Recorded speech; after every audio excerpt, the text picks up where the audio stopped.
Ever wonder how some photographers capture those breathtaking shots? You know, the ones that make you go, wow. It's not magic, but it is magical. It's about taking control. Ditching auto mode on your DSLR unlocks a world of creative possibilities. It's like trading training wheels for the freedom of a two-wheeler. Manual mode seems intimidating at first, but trust me, it's your gateway to photographic freedom. With manual mode, you become the director of light. You decide exactly how you want your pictures to look. No more letting the camera guess for you. This is where you get to infuse your vision, your artistic flair into every image. Ready to discover the secrets? Let's dive in. First up, ISO. Think of ISO as your camera's sensitivity to light. A low ISO, like 100, is perfect for bright sunny days.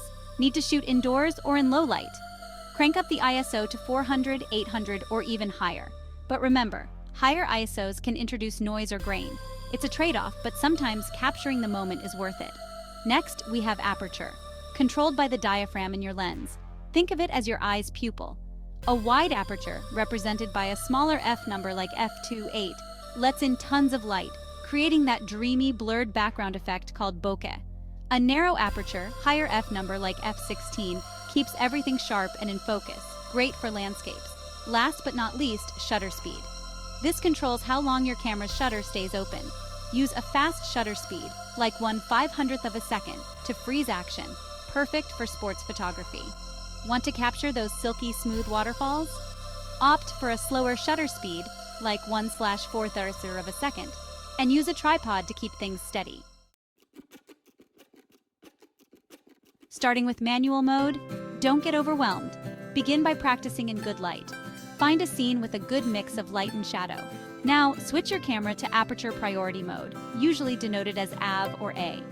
This mode lets you control the aperture while the camera automatically adjusts the shutter speed.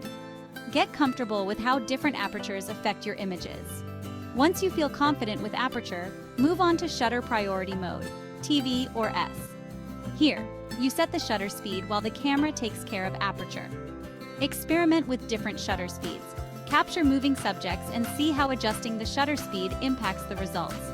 This hands-on approach is the fastest way to learn. Now for the big leagues, manual mode.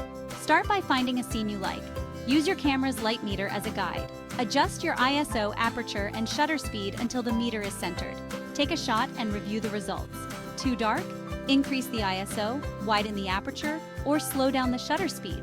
Too bright? Do the opposite. It's all about finding the right balance. One common mistake beginners make is shooting everything at the lowest ISO possible. While low ISO provides the cleanest images, don't be afraid to bump it up when shooting in low light. It's better to have a slightly noisy image than a blurry one. Another pitfall is forgetting to adjust the shutter speed when moving from bright to dim environments. Always be mindful of your shutter speed, especially in low light, to avoid blurry images. If your shutter speed dips too low, stabilize your camera on a tripod or use a higher ISO. Mastering manual mode takes time and practice. Don't expect to become an expert overnight. Embrace the learning process. The more you experiment, the more comfortable and confident you'll become with your camera. Don't be afraid to experiment with different settings. Try shooting the same scene with different apertures, shutter speeds, and ISO combinations. Analyze the results and learn from each shot. Digital film is free, so don't hesitate to click away. The beauty of digital photography is you can immediately see the results and adjust accordingly. It's like having instant feedback. Join a photography club or find a photography buddy. Sharing your work and getting constructive criticism can accelerate your learning. Plus, it's more fun to learn with others who share your passion. Remember, every professional photographer was once a beginner. Mastering manual mode opens up a world of creative control. It allows you to translate your vision into stunning images. Embrace the journey, celebrate the small victories, and never stop exploring. Your DSLR is a powerful tool. With practice and perseverance, you'll be amazed at the results. So step out of your comfort zone, unlock the power of manual, and capture the world through your own unique lens.